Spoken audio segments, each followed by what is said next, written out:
the heat that's been baking a huge swath of the country set a new record. Phoenix sweated through a 19th straight day at or above 110 degrees, the longest hot streak ever for a major American city. With no relief in sight, Salvation Army members in Phoenix have been handing out water and supplies at homeless encampments.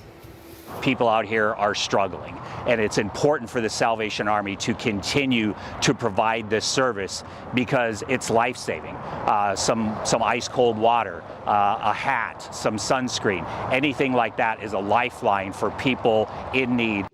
In the east, search efforts in Pennsylvania continued for a fourth day for two children who were swept away by flash flooding over the weekend.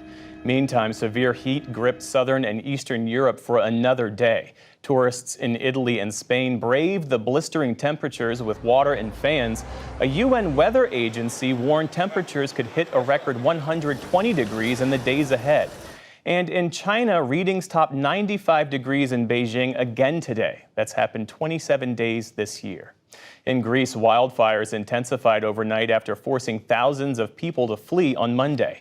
Northwest of Athens, high winds fanned the flames up and over hillsides as tanker planes doused the area with water. Crews were able to tame one fire after it charred fields and devastated seaside towns. The extreme heat in southern Europe has only made fire conditions there worse by drying out vegetation. An American soldier is being held in North Korea tonight. Officials say Private Second Class Travis King had been jailed in South Korea on assault charges. He was being sent home to face military discipline when he escaped.